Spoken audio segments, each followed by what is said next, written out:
The session is being recorded, and as Charlie said, there'll be a link and a certificate coming your way in due course. So we'd like to start with a little poll. How do you know where your students are in their learning journey? Charlie, could you launch the poll, please? Which of these things do you do to know where your students are and what they need?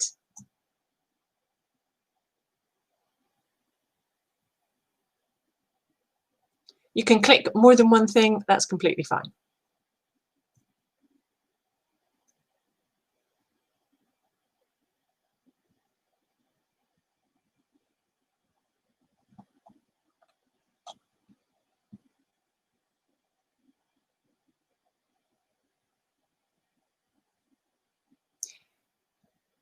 Charlie, I can't see how responses are going, so have we got a sense now?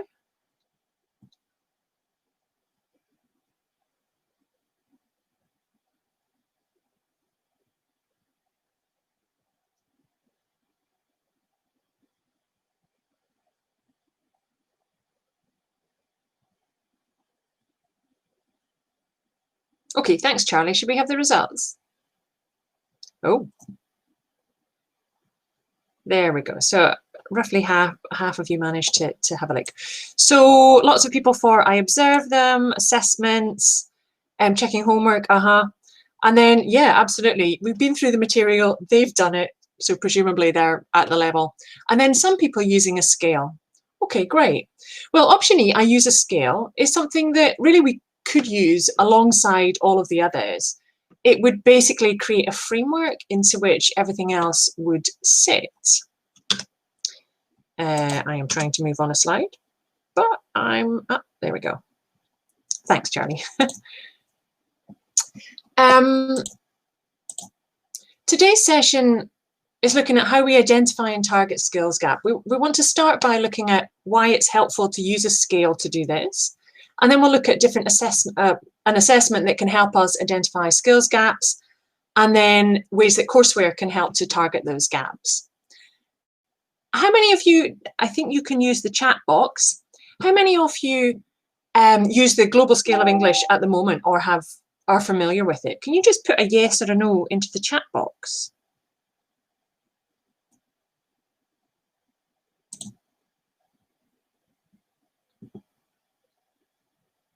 Just found the chat box. Hi, everybody. No, yes, not familiar. Okay, so some people are, but a lot of people not so much. Some people saying, no, I use a CEFR. Fantastic. Okay. So I'm going to give just a quick overview of the GSE because I think a lot of people are not familiar, but don't worry, this won't take too long if you are. We used to talk about language levels with these descriptive terms that you see at the top there, so elementary or intermediate, but they're quite subjective, and it turns out they mean very different things to different people. Then when the CEFR was introduced, the Common European Framework of Reference for Languages, it was wonderful because it meant we had a common understanding of what was meant, which was hugely helpful. And now we often use the CEFR bands on the front of our books, for example, and a lot of courses now use the CEFR for the names of courses. But the thing is, these bands are still pretty wide. And even if you're going to cover plus levels as well, so B1 plus, B2, etc., it still takes a lot of time to move between the bands. And that's not hugely motivating for students.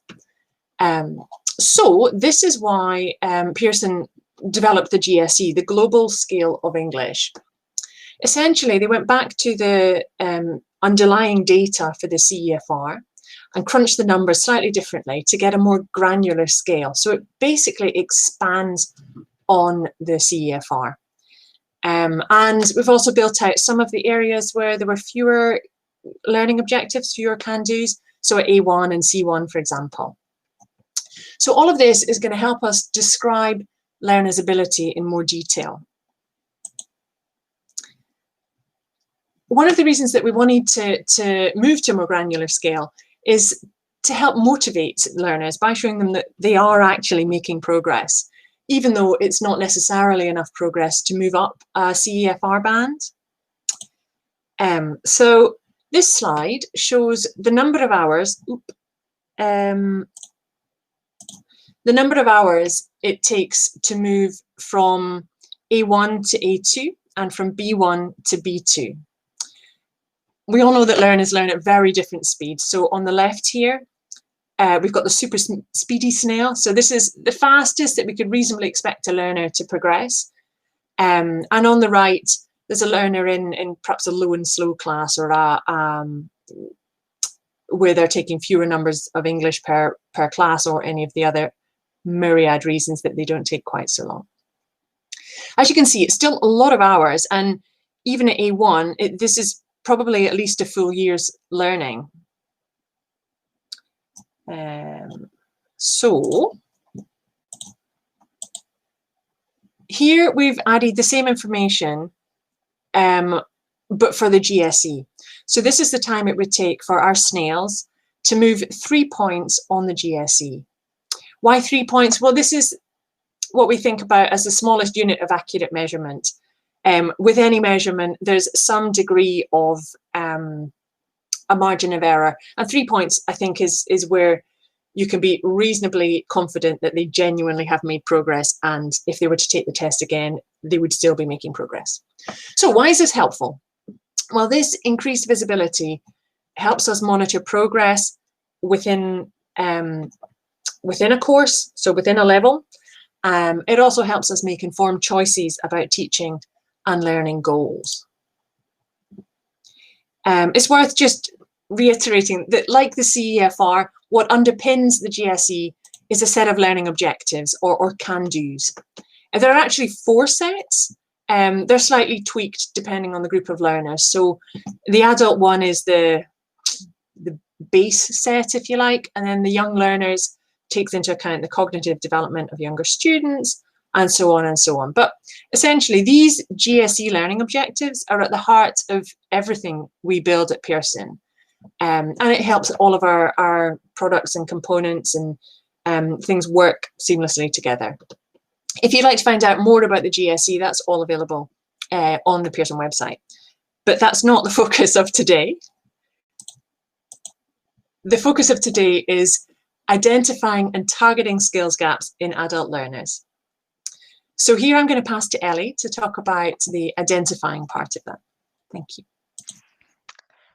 Thank you, Imogen, and good morning and welcome everyone. As Imogen said, I do want to focus on the identifying part of the broad topic of this session, and in particular I want to talk to you about one resource that in Pearson English Assessment we developed specifically to help you with this.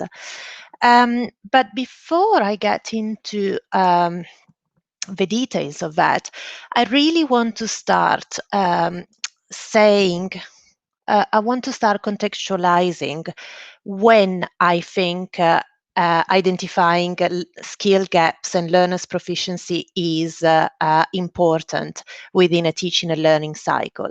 And let me get control of the slides. So actually, as you can see on screen, what I've got here is what I'm calling a typical learning cycle. And in my mind, this is a visual representation of all the jobs all the roles that teachers have to fulfill when they do the one job of teaching, so to speak. So at the start of the learner, a key part at the start of a learning journey, at the start of an academic year or of an education cycle, a key part of teachers' responsibility is to understand gaps and diagnose gaps so that they can plan the instruction accordingly. And this really leads into the second role that a teacher has to fulfill when teaching, which is probably the most obvious and the most visible job, which is delivering instruction and providing opportunities for practice and consolidation. And tightly related to the job of teaching is the job of monitoring progress, which to me is really interconnected with teaching. One cannot go without the other. And I see the teaching and monitoring progress as a loop or as a cycle that repeats many times over the course of an academic year, over the course of a single course that you are delivering. Today's session, the focus is on adult learners, and we will be talking about resources specifically designed for adult learners. And one of the jobs that we have learned being quite important, especially for adult learners, is for teachers to prepare them for external examination, be it an exam that learners have to take in order to enter a university, or be it an exam that they have to take for migration purposes, for example. So I wanted to contextualize this from the eye of what teachers have to do. And in my mind, the identifying skill gaps is really critical at the beginning of the year, and when the teachers are diagnosing, but also during the teaching and learning cycle as they're monitoring progress. And in the GSE world, or in the Pearson world, as I said, we've developed resources to help you along the way of this cycle. And what I'm talking about, what I want to present to you, is the benchmark test, which, as you can see, is really mapping nicely to diagnose and monitoring students' progress.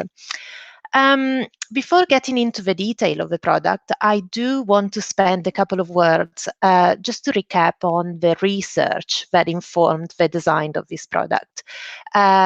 Because we spent a lot of time talking to teachers like yourself just to understand challenges and needs, so that we could really design and create a resource that could really make a difference and help you with what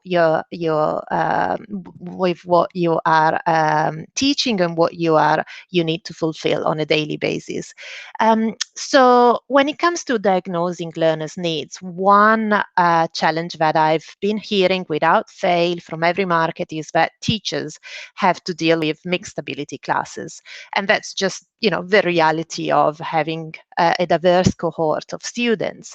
And identifying skill gaps and understanding learners' needs, it is really important to really understand where everyone is at, so that you can target your curriculum, or you can target your lesson specifically to learners' needs.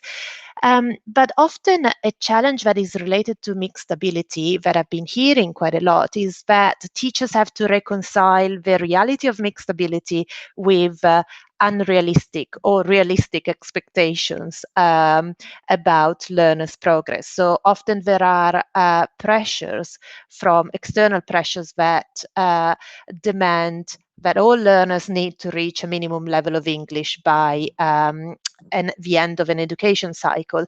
So that's why I want to say that diagnosing learners' needs is really critical at the start of the year to set realistic expectations for your students, but also for your external stakeholders.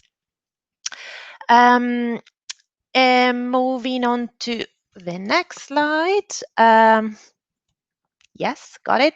When it comes to monitoring progress, again, some of the issues that I've been hearing, the issues that really stand out for me are around motivation. And like Imogen was telling us earlier about the GSE and its original design of monitoring progress on a much more granular level, this comes from the consideration that learners tend to lose motivation when they do not see visible progress. And we all know this. We're all adult learners. We have faced frustration when we have not seen progress. And one of the challenge that we designed this product in response of is how I can keep my students engaged and motivated, and how can I provide feedback so that they can see they are progressing towards something. Often teachers, or I've also heard that often teachers are required to provide objective evidence of learners' progress, and they do wonder how they can do it in a standardized way. And again, as part of monitoring progress, teachers need to be always have an eye ahead and be prepared and know what to do in order to take learners to the next level. So here is the benchmark test, which has been designed taking all these consideration and all these parameters in mind. And like the name suggests, this is a test that is really looking at benchmarking students and can be taken multiple times during an academic year or an education cycle to really understand how your students are progressing. Its key objective is to really give you a detailed analysis of learners' proficiency. And to me, what makes this test stand out really is around the richness of data that you can get out of this test.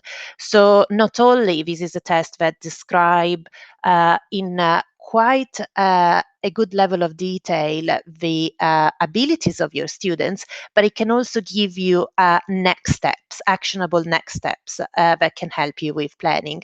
And I'm going to show you a score report really to support what I'm saying. It is a digital test, so it can be administered even remotely in this situation of hybrid teaching, of remote teaching, depending where in the world you are. And it's powered by artificial intelligence, which allows you to get results within minutes from students submitting a test. It is a test that comes in 4 levels. So we've got an A level, a B1, a B2, and a C level, and it is designed to last 45 minutes so that it can fit nicely within a lesson, a typical lesson. And it is a test that is designed for learners aged 14 plus. So it can really work well with secondary students, but it can really work well with adult learners. And let me give you a taste of what a score report looks like for the benchmark test. So this is an example of an individual score report, so a score report for a single student, and this is the top view of what you get from this test. You get a narrative description of the student's ability. As you can see on screen here, you get an overall score expressed in GSE, on the GSE scale, and also you get a visual chart for a snapshot of your students' ability. So in this chart, you see a breakdown of their performance across all the 4 skills. And within this, you also see, it may be small on the screen, but you see also how the GSE score map to the CFR scale. But let me get into the detail of the score report, which is where you get really the juice of this. For every single skill that is tested, you get a detailed analysis of that skill. So here we've got an example of speaking, where again you get a narrative description of the performance, which is expressed in what things are students able to do when it comes to speaking. But also, as I said earlier, you get really actionable next steps. So you get an overview of recommendation activities that you can do with your student in order to remediate or in order to take them to the next level. And you also see at the bottom of the screen here, new GSE learning objectives that you can introduce in order to take students to the next level.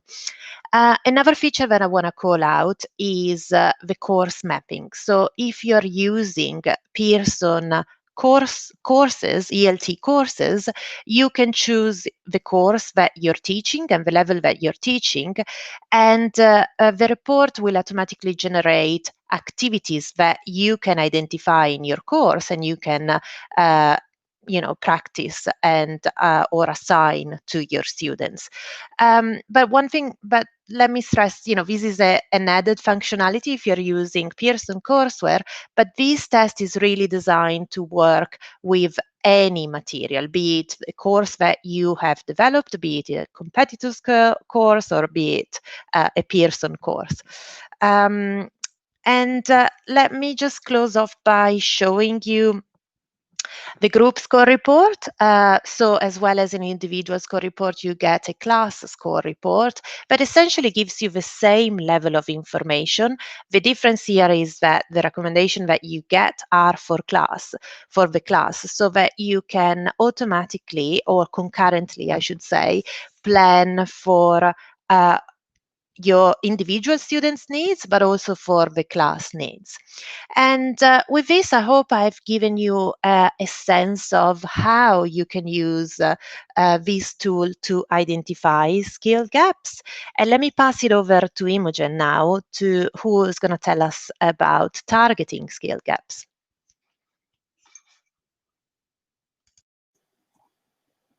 There we go. Thanks, Ellie. Thank you. Yeah, there's a lot of interest in the benchmark test and questions, so I'm going to go fairly quickly so that we definitely have time for questions at the end. But for now, let's go back to the topic. Yeah, thinking about targeting these skills gaps. So in the GSE world, essentially, that takes us back to the courseware. So courseware and in-course assessments. I'm going to do something similar to Ellie and come back to thinking about what it is that we hear from teachers like you. So like Ellie, most of what we hear when we go to research courseware is mixed abilities. So how do I deal with different abilities in the same class? How can I address all of their needs? And then in terms of navigating the material that you have, is how can I find the bits that are most important in my course, and how can I find the additional content I need to tailor the course to specific needs? Well, at the start of the course, you'll have a lot of data already. You'll have anything that you got from a diagnostic test, so something like benchmark, or maybe you have your own test. If your students are not new to the institution, maybe you have data from a previous course. And of course, you've got the stated goals of the students. So students have preferences, they have priorities, they have a context in which they're learning. And usually they also have a pretty good awareness of their own strengths and weaknesses, especially adult students. Well, we can take these data points and pull out the needs at 3 different levels. We can think about what does the whole class need, what does each individual need, and then are we able to group these individuals into kind of subsets of the class, and then work out how to approach them to fit the time that you've got available. If you're lucky, you'll have time to cover everything with everyone and you can just work through the material. But realistically, most classes need to prioritize. We all know that adults learn English for different reasons and have a range of goals and contexts for learning. Some students might need to write complex reports and parse academic texts. Others need to speak to business colleagues in different countries. Some just want to be able to understand Netflix or read social media posts in English. When we were carrying out research for our most recent general English course, we spoke to hundreds of teachers and students around the world, and what came through very, very clearly was there's one need that unifies all learners, and that's to be able to competently speak to others and understand them in return. And along with that, they need the underlying grammar and vocabulary that makes that effective understanding possible. At Pearson, we talk about grammar and vocabulary as enabling skills, the idea that they're the fundamentals that enable the communicative outcome. So all students want speaking, they want grammar, vocabulary, and then a base level of reading, listening, and writing. But then the need for more specific skills was very mixed. So from a teacher's perspective, and actually from a course designer perspective, this is tricky. In most course books, though, it should be able to pick and choose to some degree. Obviously, some courses are more flexible than others. You're probably going to want to cover all of the speaking focus material and at least review the grammar and vocabulary. Simply to run a class, you'll probably have some listening, speaking and listening kind of go hand in hand, and some reading and writing. But when it comes to more intensive coverage of other skills, maybe you can group students by need. So maybe you've got a set of students who are aspiring bloggers, so writing is a focus, or who are attending an English medium university and need to follow lectures in English. Maybe it sits nicely like this, but more likely it's a much messier picture. And you and they are going to have to make choices. So one course that's been designed to make this picking and choosing simple is Roadmap. This is the course that I was talking about, where the research pulled out the need for these sort of speaking as a focus. Obviously, in any course you can pick and choose, and the same principle is possible, but it might require a lot more work from teachers to find the relevant bits. What makes Roadmap super flexible is this dual track approach. This is what makes it very easy to pull out the core and the extras. The book is essentially split into two halves, as you can see here. The first half at the front are core lessons. So these focus on speaking with grammar and vocabulary built in.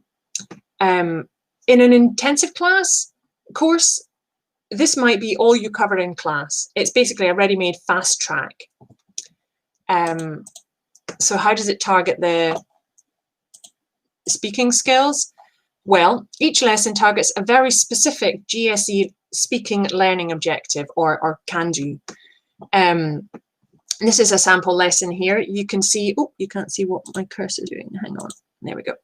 You can see here that the full GSE learning objective is pulled out in the teacher's book, and then we have a simplified one for students. Basically, the authors started writing with this learning objective in mind, and decided, first of all, what is that final speaking task going to be? What is the output? And then worked backwards from there. So in this case, they are going to describe past experiences, so tell each other a real story from their past.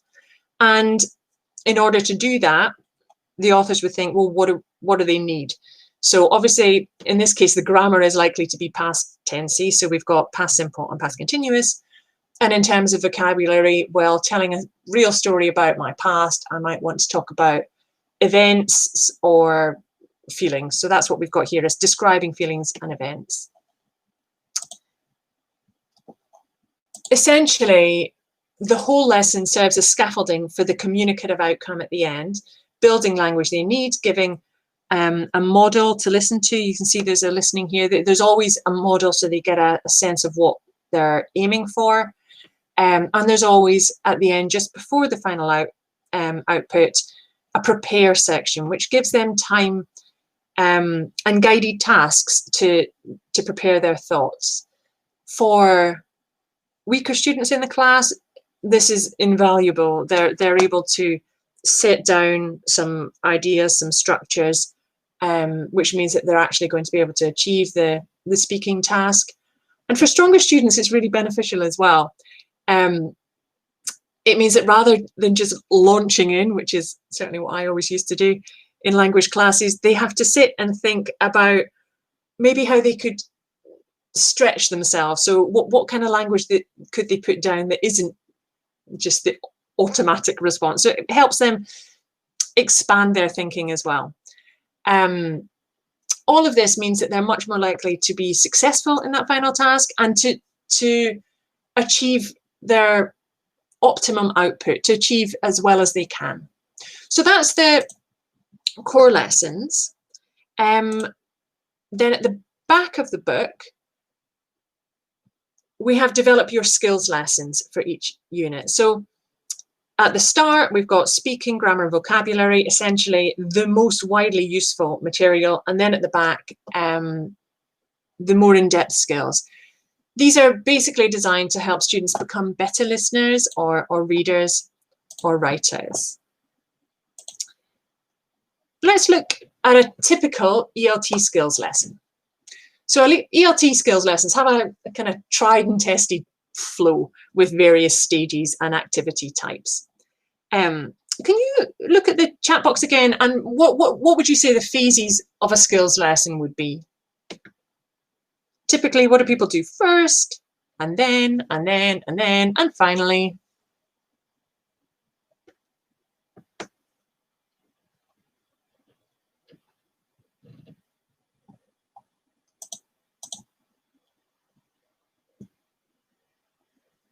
I can see people are typing, but it's not come through yet. So. Vocabulary first. Yep, you might pre-teach vocabulary. A warm-up. Yep, and then pre-teach vocab. Absolutely. Predictions. Yep. Yep. So we've got lots of vocabulary, and then general. Yeah. So reading or listening for the general idea. Checking.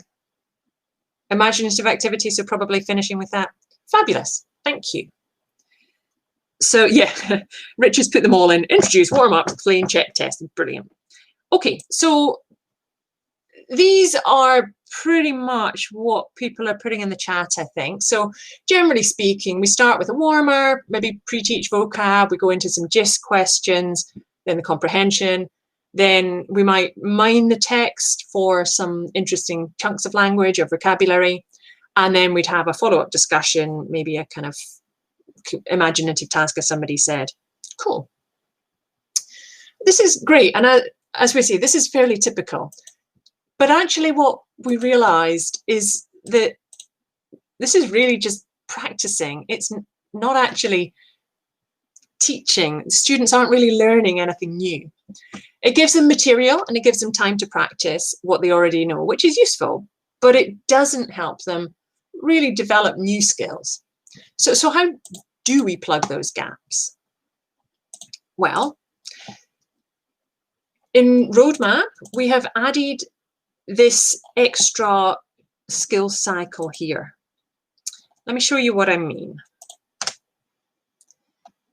This is, well, these are photos from an A2+ lesson from this course, Roadmap, apart from the one top left, which I added. Can you tell me what this lesson might be about?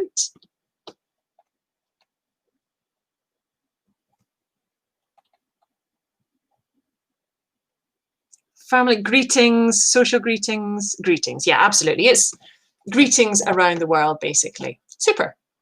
And the goal for this lesson is to listen, social distancing, yeah, is to understand a short talk. And the focus is on understanding the main idea. So often we have this at the top of a lesson. Today we're going to understand the main idea, and then we give them a GIST task. But we don't necessarily help them with how to do that. So this is the approach that we've taken here. Here's a sentence taken from the listening. Can you tell me, looking at the words that we do have, what that sentence might be?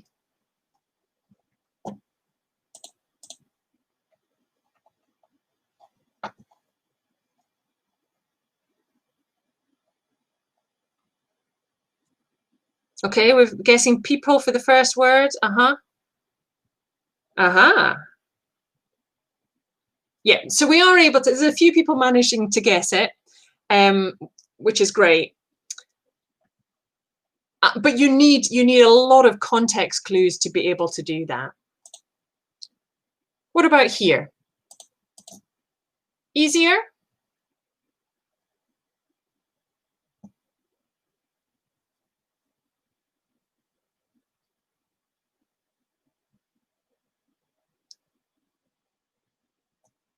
Yeah.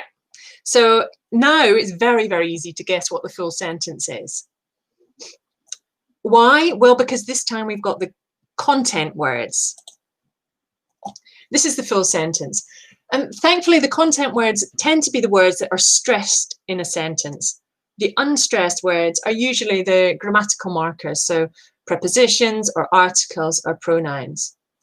And what we want the students to take away here is that they only need to focus on the stressed words to be able to understand the main idea. So this is something that they can take away and apply to any topic. Listen for the stress words, they'll be the ones that carry the meaning. Here is the full lesson. So you can see how that extra flow, how are we doing for time? How that extra flow fits in. So we've got a warmer, this is probably very small, but we've got a warmer, we've got some gist question, and then we go to the focus box, skills focus box. Here is understanding the main idea and everything we just talked about.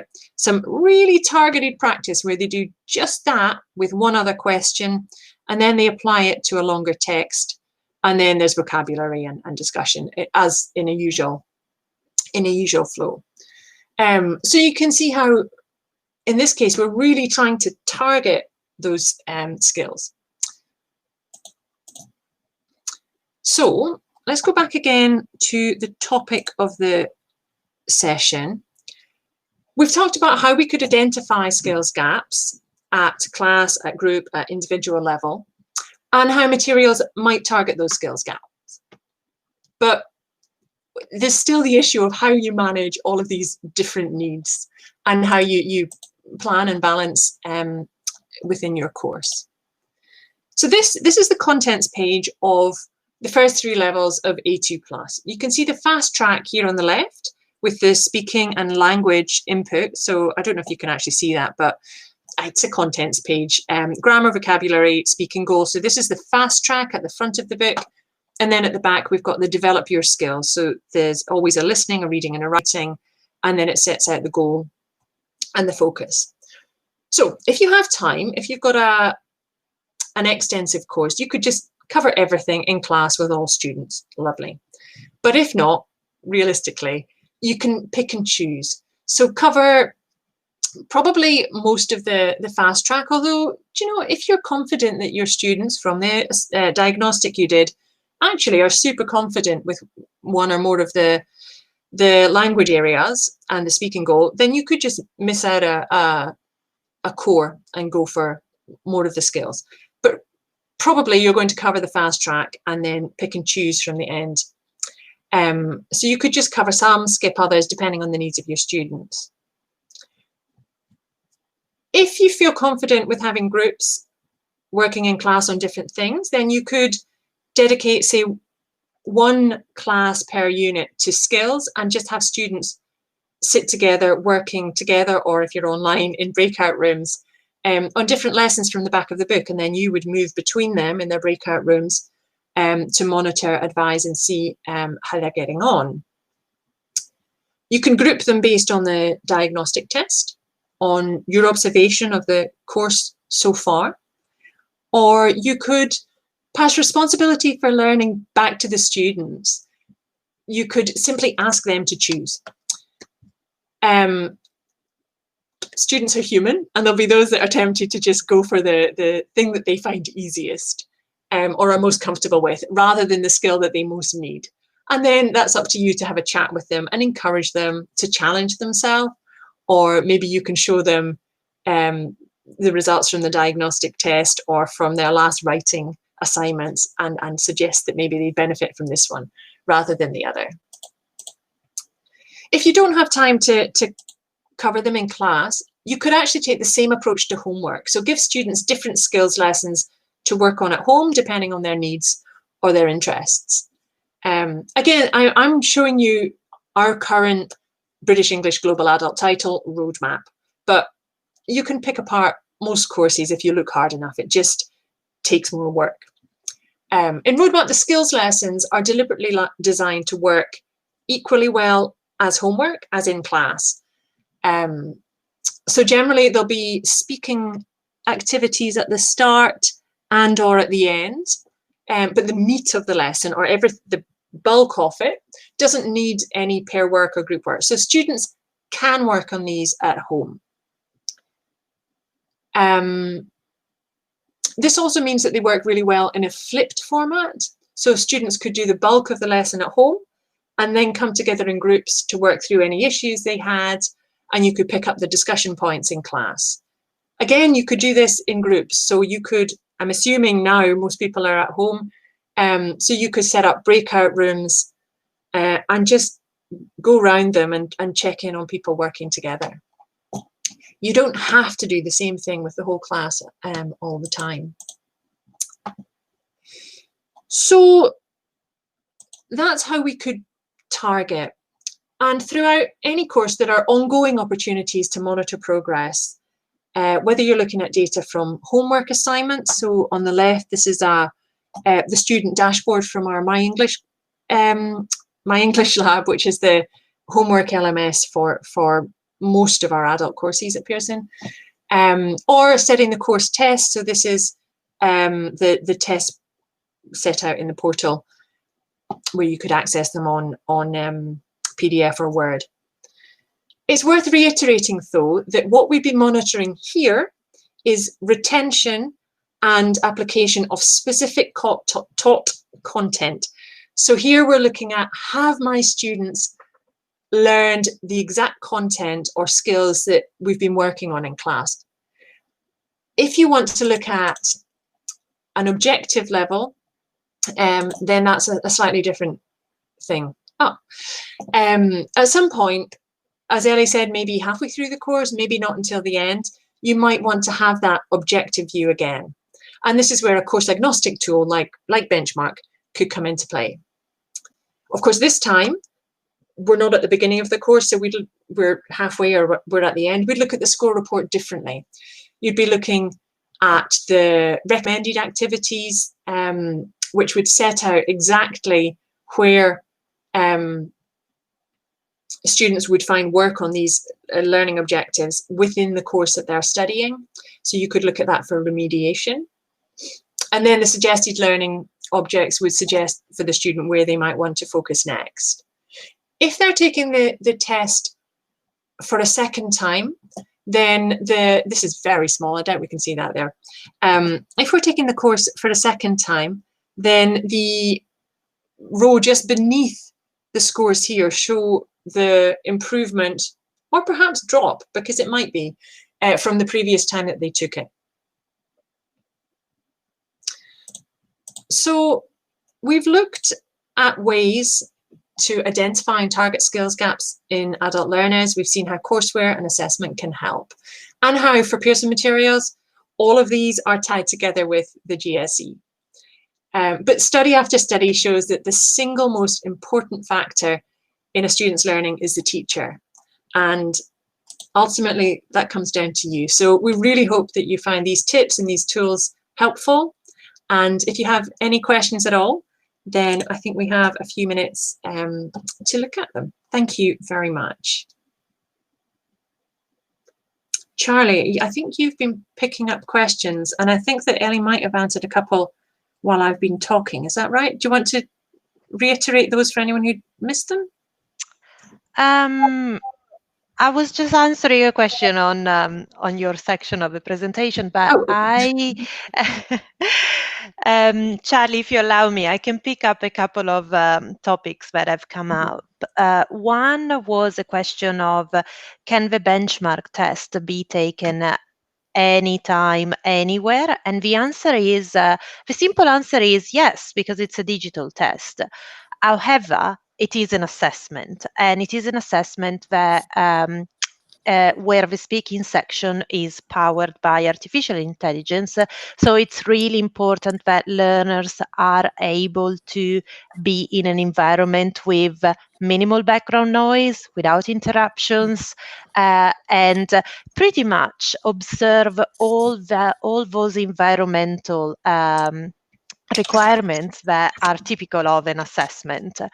And that's the other thought that I wanted to call out about anywhere, anytime, actually, I should say, because yes, it is digital, but learners need to be able to allocate the minimum time that the test is designed for, and they need to be able to focus on that.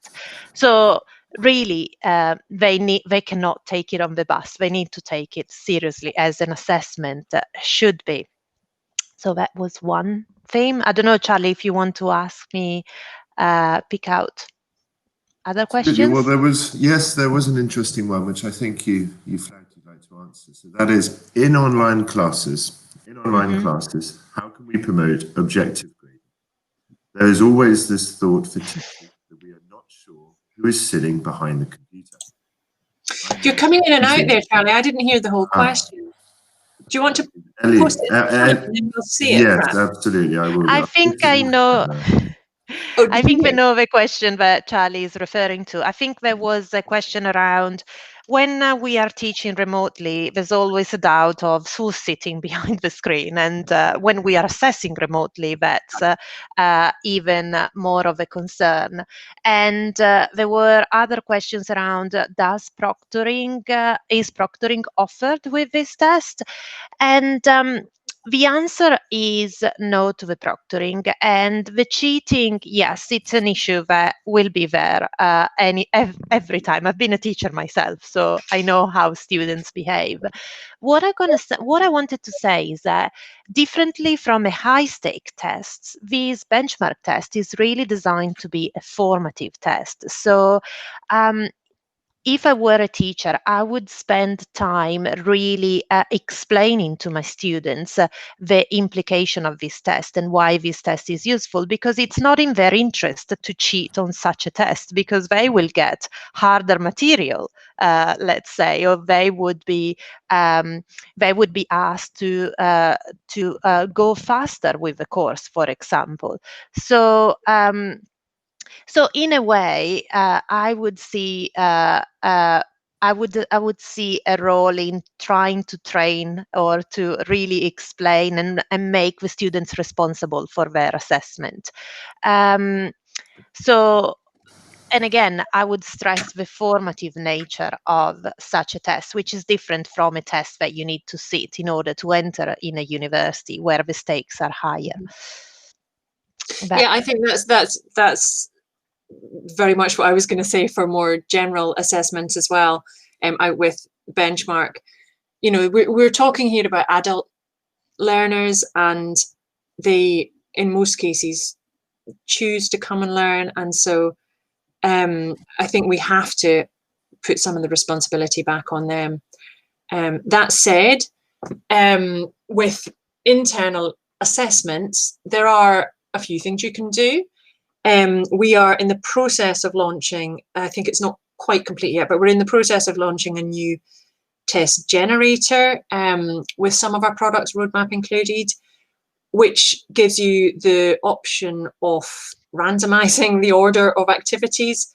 So if you give it to your students online, they'll have the activities in a different order. That means it's just adding an extra block to cheating. People have different solutions, like asking them if they have an external webcam to turn it round on their screen, so that you can literally see what they're typing. There are a number of things that people have tried, but I would reiterate what Ellie's just said. Actually, with adult learners, I think we should be pushing some of that responsibility back to them. They're there because, well, for a lot of different reasons, but generally speaking, because they want to be, or they appreciate the need to be. So, yeah.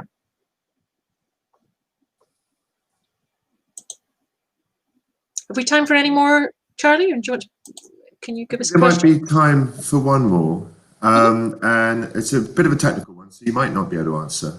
But that is, do you think that needs analysis should be done by an institution beforehand?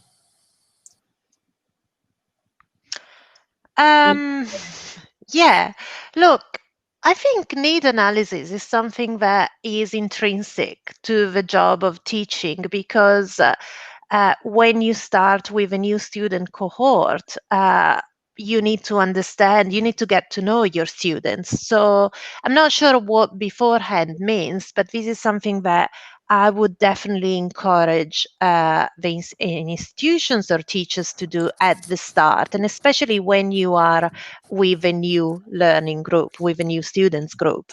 And that is why the benchmark test is really designed to be taken right at the beginning of the year when you haven't done any teaching yet, and then regularly throughout your academic cycle or your core cycle, which can be less than a year, 3 months, or what have you. So that's my answer to that. Great. Well, I think unfortunately that is all we've got time for. There are a few interesting questions there. So we'll try There really are, yeah. Yeah, we'll try and respond to these by an email to you all in the coming weeks. Ellie asked me to share this link in the chat box, which you can find out more about the assessment solutions that's in there now. And again, a lot of your questions could be answered by attending the other webinars that we have ready for webinar series. So I will drop in now. Apologies, that's the wrong one. I will copy in the link, and please could everyone check out the schedule where we're sure you'll find answers. So once again, Ellie and Imo, thank you so much for your time. It was a really great session, and thank you, attendees. Great to see such huge engagement from you all. Thank you very much, Charlie, and thank you all for coming. Take care. Thank you. Bye. Bye then. Bye. See you all at the next sessions.